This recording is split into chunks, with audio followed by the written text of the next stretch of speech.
She has written and disseminated learning content for different types of disabilities. She has also worked to bring about a shift in an awareness, to bring about a shift in consciousness.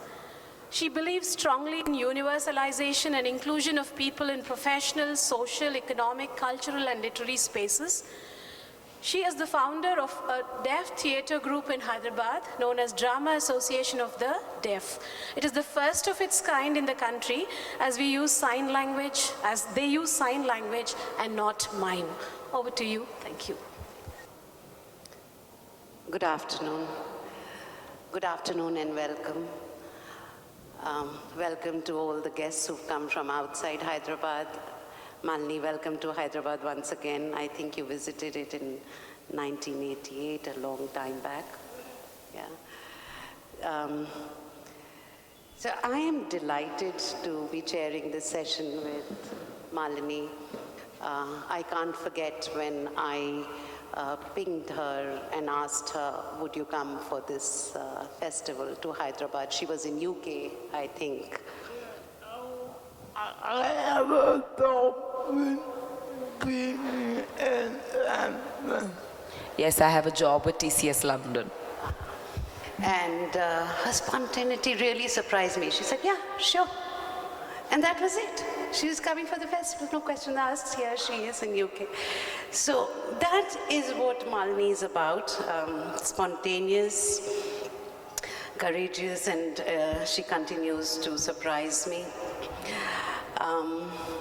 She's a writer, a social activist, a working woman, a woman of courage and fortitude. She has 2 master's degrees from the University of London. One is on gender studies and one is on information, right? Yeah. And is the winner of the National Award from the Ministry of Social Justice for spreading awareness on disability through her book. Her book is titled One Little Finger. So Malini, tell us about how and why you wrote the book. Were you provoked into writing your life story? Because it's not easy to write an autobiography. You yourself have mentioned somewhere in the book that it was an emotional upheaval to revisit your life.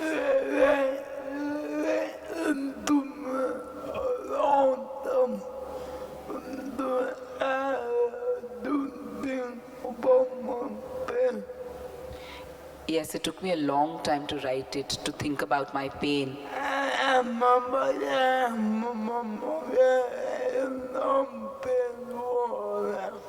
And even after that, my mother and brother said it's not painful enough. But I don't care about the pain and care more about the fun. But I don't care about the pain. I care more about the fun. Yeah, so I think the format we are going to follow here is something that Malini would like. Malini would like us, Varsha and me. Varsha, who's a director of ADAPT, an organization that they've started, Malini started. Sorry? Malini's mom started. Malini's mom, Mithu. Alur. So I think Varsha is going to read out some bits, I would read out some bits, and Malini has some friends in the audience who would also be reading out. So it's going to be a kind of a mixed format that we do. I think Malini would like to begin with the beginning, which is her birth, and then go on to one painful incident in her life, and then we'll move on to more happy things. The book begins with a chapter that says, Proving the Doctors Wrong. The month was July, the year 1966. The place, Woodlands Nursing Home, Calcutta. Looking back, I realized that at the time of my birth, knowledge about disability was rare. I was told that my mother was in labor for a lengthy 40-hour period. During the process, the umbilical cord got stuck around my neck, resulting in a lack of oxygen to my brain, and a few seconds of that, known by the medical term of anoxia, eventuated in giving me a lifetime of a severe disabling condition, not disease, called cerebral palsy. The birth was hugely traumatic, and the pediatrician in charge kept repeating to himself, "It was a mistake. I should have carried out a cesarean. Let's see if she survives. I'm not sure if she will survive." At the most, 72 hours. I survived. That's how she begins. And then there is another area, the pain that Malini has spoken about really, was when she was in St. Xavier's College. And though college was great fun and she did very well academically, socially it was another matter. Two occasions remained in my mind. Prom night was one of them. "Are you coming to prom night?" Laila asked Tina. "No, I have not been asked," said Tina. "Neither have I," said Laila. "Let's go in a big gang of girls." We went like bold women, fully confident that we were going to get partners. The boys were in their one and only formal suit. The girls wore long dresses or mini skirts. There was loud music playing in the background. We got a table and chatted amongst ourselves. Then we began dancing in a group. I danced with my crutches. After a little while, one of the organizers came up and said rather patronizingly, "Why don't you sit down? You're bound to fall. You can't dance with crutches." Geeta and Tina gave her a dirty look and were furious with her. Human beings were obviously averse to and not used to crutch dancing. I, like a fool, sat down promptly. Slowly, my group of friends disintegrated and went to the dance floor, joining their men friends. The fun was over. I was no longer a part of them. I watched them dance, and that terrible emotion, which I rarely allow to surface, began to assail me. I wondered if there would ever be a man in my life. Would a man see beyond my body? Would anyone put their arms around me and dance with me? Would anyone kiss me passionately? Would I ever be needed by a man emotionally, or would I always be regarded as a burden for someone to take care of? A silent tear, unseen by any human eye, trickled down my face as Lionel Richie's "Hello" blared in the background. The dancers put their arms around each other and were lost in discovering each other's world. Yeah, there are bits in the book that speak about her pain and the emotional upheaval that we spoke about, and I'll take it from there and continuing on that thread. But we'll come back to the fun part, which is the large part of the book and large part of Malini's being, because like we said, she's spontaneous, fun-loving, and has learned from baby steps to take bold strides into life. But Malini, just continuing on the same emotion, much later in the book, we spoke about this, and I'd read out that little bit where you said, "When I am in an emotional state, I cannot figure why the tears keep rolling down. I cannot control them. Of course, I have normal desires that are hidden and left in a box with a lid never to be opened. But sometimes the lid slides open and the tears are let loose. It is but natural that I ask myself, will I be like everyone else? Will I be normal? It needs a lot of grit and determination to be different and to stand out. I am determined to fight and win. The positive sides in me takes over, and I keep those painful thoughts away from plaguing me. One such episode occurred when I returned from my cousin Aditi's wedding to Khalid. I was staying with Kaka and Vrinda. I collapsed into floods of tears for no apparent reason. After an age, my uncontrollable tears stopped, and I tried to verbalize my emotional outbursts of needing a partner like most people around me.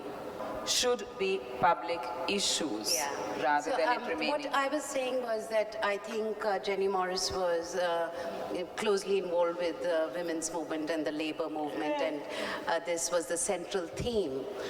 Personal is political. What I wanted to ask you is that somewhere you did mention that women are doubly disadvantaged. The toilets, housekeeping, and the expectations. So I just wanted you to explain to us a little more about this fact that how is a woman with disability doubly disadvantaged, and this personal is political in the Indian context. Do you really think that if we keep that as a central thing, are things going to change for us here?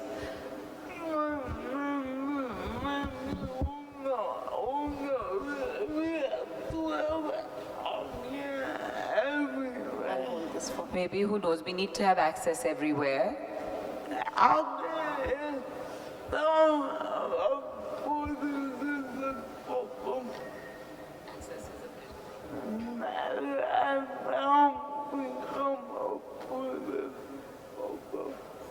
Access has now become a policy problem. It's now become a political issue.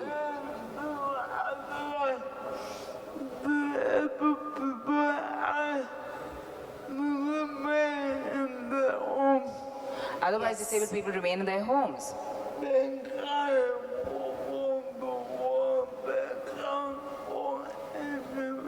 They can't go anywhere. Yes.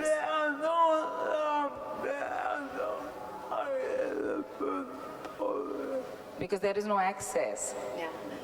So that brings me to the fun part of the book, where you talk about how when you were studying in London, you were zooming around by yourself on the electric chair, and you managed, I remember a bit where your friends helped you get accommodation, which was not disabled accommodation, but the kind of accommodation in a place where you wanted, and all the fun that you had while you were studying in the London University. So I think Varsha, Malini would like Varsha to read that part. Yeah. This is about access in London, where, of course, the streets are accessible, the buses are accessible, transport's accessible.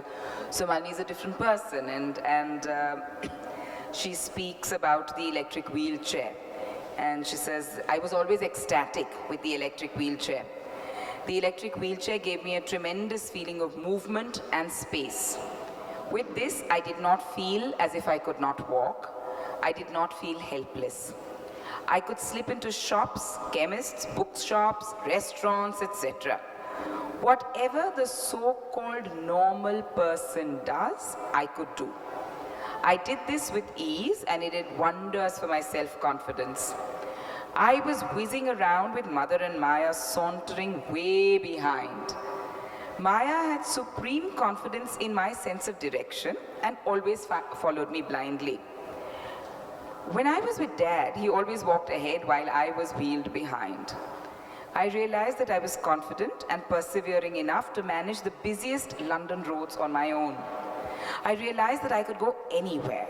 In my own mind, I was ready to tackle the London streets on my own.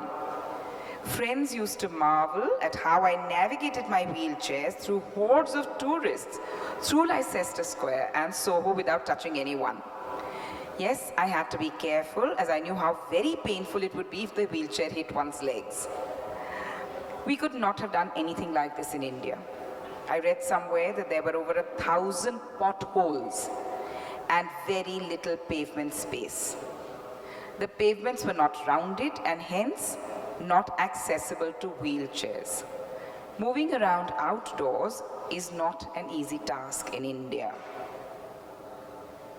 Yeah, I also remember the time that you took the Paris holiday all by herself, she and her friend. So, Malini, negations, yeah. So, which were, I know you talk about Indian schooling being your darkest time, but which were your most fun time? course. And you've had lots of that. You've had holidays in Paris with your friends, you've gone to Goa with friends, all by herself. In the book when I was down. Fun time is in the book when she got drunk. I just want to add here that I have been with Malini not only on holidays but also we've stayed together when we were both doing our masters. Just as an aside, she completed 2 and I'm still struggling with my first. But when we were together in London, the reason that I know London is because of Malini, because every evening it was like, let's go. And the reason that I know all the pubs in the area that we lived is again because of Malini. Yeah, there's some bit in the book where she says that I love Varsha, but she's obstinate and difficult. I think she broke that. Yeah. So we have Malini's dear friend here, Nagesh, and Malini was very keen that he read a part of the book. Before that, no, I think yes. Maybe Nagesh can end the session and read it. So Nagesh was trying to surprise Malini. I think you just goofed Nagesh when she got it. No, Varsha, yeah, please.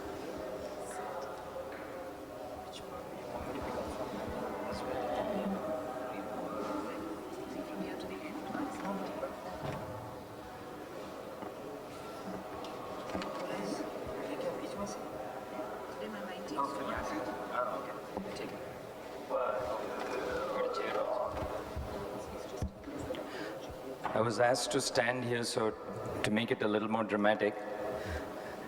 Sorry, even on a day off, the Hyderabadi traffic made me late, but I've spent enough time with Malini to know most of the answers she must have given you today. But it's such a pleasure to have known this amazing woman. So I'm going to quickly read a few of the passages from her terrific book. And there's a serious echo in here, no? All right. Today my mind takes over. I do not want to be normal. I feel just like everyone else, yet that does not seem to be the case in the eyes of this society. Previously, I would have liked to have got married. That was a period of quote-unquote normalization. I had to be normal. Foucault argues who is normal and who is disabled. Who decides normal and abnormal? Are we conditioned by society in the definition of what is normal?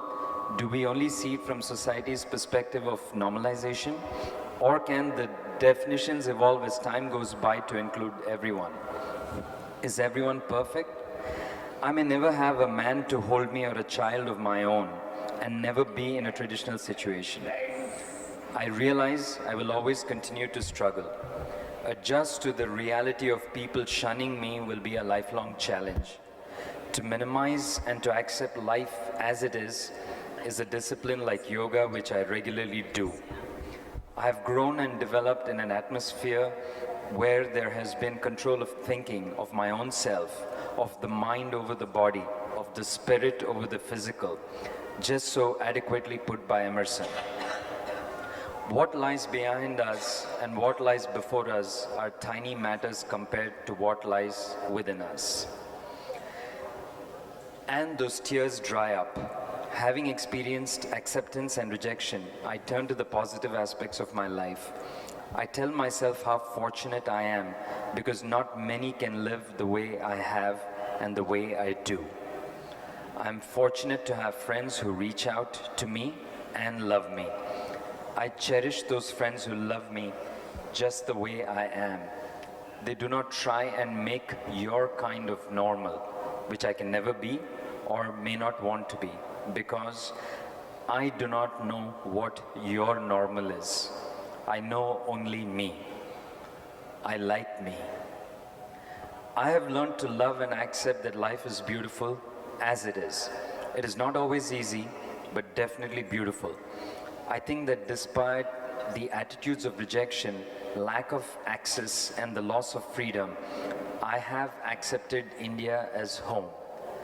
No matter how hard it may be to live in India, it will always be home, and I will always return home.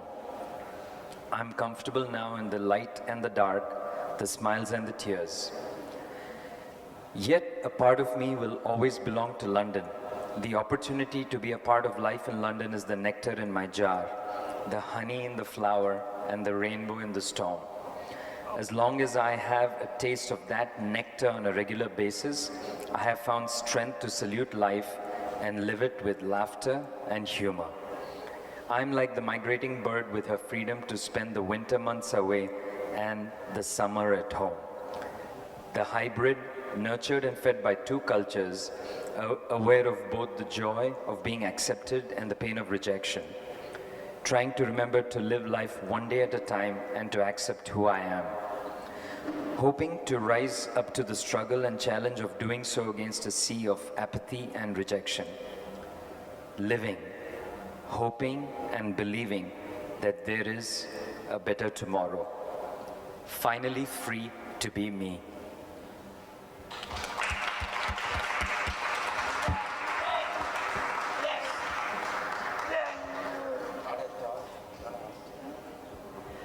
I like that line, I like me, we like you too, more than like you. It's amazing the number of times in the book Malini has mentioned how lucky I am. I remember that when you went to Notre Dame in Paris, you had the same sense of feeling blessed and lucky. So thank you so much, Malini. Thank you for sharing so much with us through your book. It's been wonderful knowing you through emails. Thank you for inviting me. Pleasure. To be a part of the Hyderabad.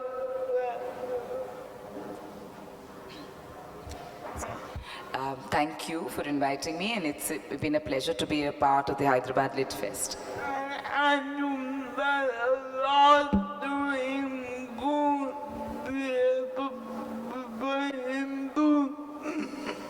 I believe the world is to do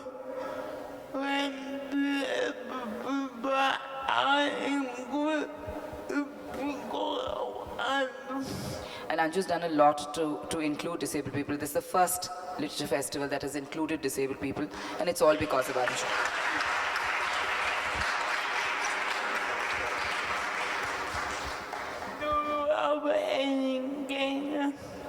Do you have any questions? Yeah. You have a mic? Yeah. Do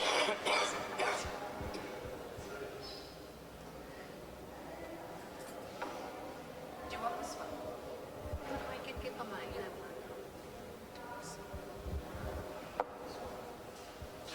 It's not a question. Actually, I'm seeing myself in Malini.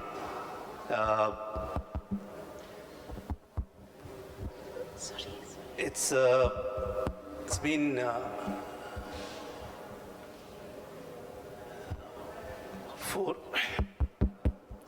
it's been 4 years since I'm involved in promoting book reading in Hyderabad, and must have attended hundreds of book readings, hundreds. Must be 1,000 book readings, must have done from last 4 years. But this is the best one. Oh, that's so sweet. And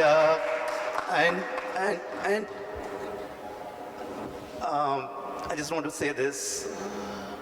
My sister who passed away in 1983, I used to dance for her because she could not dance. So I'm a professional dancer. Okay, this is for you. Okay. And I used to dance for 4 hours just because I do the Western dance and I'm involved with the communities. I never got myself into dancing. But today I've decided I should break this ice and just dance around. I dance for my wife, I dance for my daughter. My daughter also knows, a very good dancer, my daughter. My wife enjoys my dance. but this is very personal. But I feel it's something it should become public, and not just the differently able. Every personal issue should be taken as a public issue. Then we have lesser issues to deal with. And this line is for you, Malini. I'm not a poet, but I do write. Okay? It is not the number of years. It is not the number of years you live, whether you are understood that you are alive. Absolutely. Thank you so much.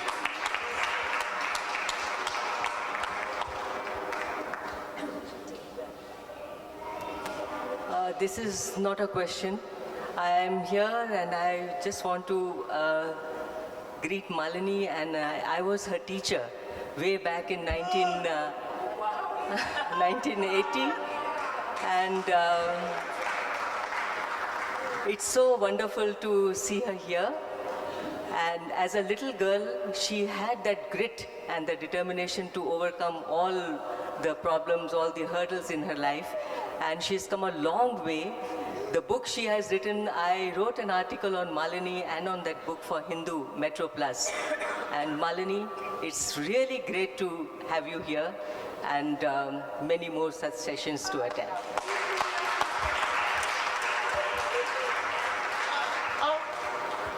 Malini, I think I speak for everyone when I say that your courage is really not normal. It's absolutely extraordinary.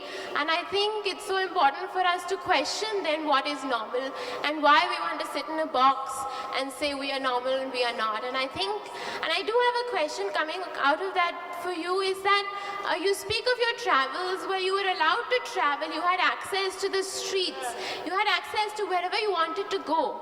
And you spoke about home, and I was wondering, India is rather unkind. It's unkind to many of us, but it has been very unkind, and you hold on to it as home. And I was wondering, what are your thoughts about that? You know, what is home, where you find comfort?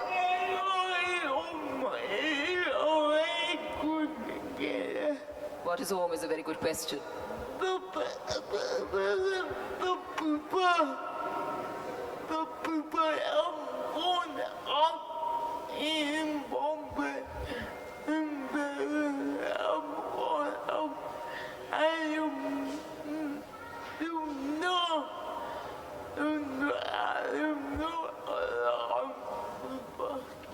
up. It's a very good question. It's the people I've grown up with in Bombay, in Delhi, people who know me. And And that feels like home. you don't know anybody. Whereas in England, you don't know anybody the same way. Thank you. I think our time is up. Do we have time for one more question, Usha? I'm sorry. Actually, it's not a question, and I would say, coming to this session and hearing the excerpts from the Malini's book, I feel right now over here that the so-called normal people are actually disabled by their attitude. So it's the attitude which decides normal, abnormalcy, divisibility, or capacity to do or not to do anything. Thank you, Malini, for being so. One last question from Usha. Thank you. Thank you. Yeah. Usha is a professor in the University of Hyderabad. Yeah, I just wanted to add that, I've also been around people with different abilities, and I've noticed one of my students told me that the first semester he was in, he was visually impaired. The students were all very helpful, his classmates. But once they realized that the help was not temporary and that they had to, I wouldn't call it help, but the adjustments that they needed to make in order to understand the accommodations that the classroom or whatever else needed to be made. Once they realized that it was something that they needed to do permanently, the help sort of dried up. And I just wanted to know what your experience has been with people in that regard. I mean, people are helpful on a short-term, temporary basis, and I don't want to use the word help, but are willing to change their approach to life in the short term, but not in the long term.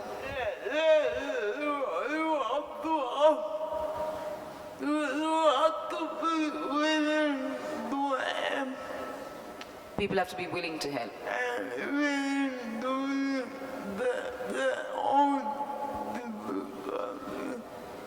Despite having their own difficulties. You have to make the people participate in life.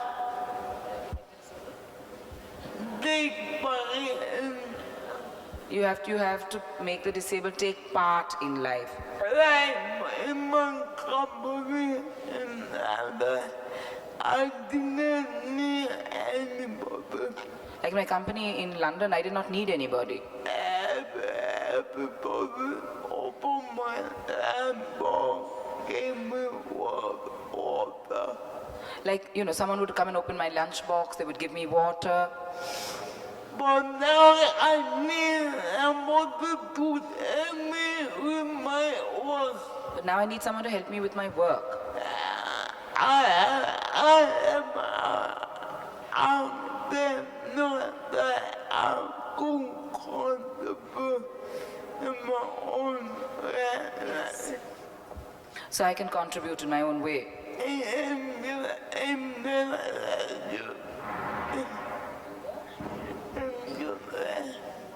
Through the internet. Yeah, I know somewhere in the book she has mentioned that everyone is dependent in some ways or the other. I think we need to realize that. And Malini is as dependent and as independent as we all come in different ways. I'll end this session by thanking Malini once again. Varsha, it's been wonderful seeing you again. Nagesh, that was a lovely surprise. And thank you all for coming to the session. So Malini would be signing books and in the same corner as the author's corner. I think it's accessible, so Malini would be there. Just be patient. She is. So thank you so much. Thank you, everyone.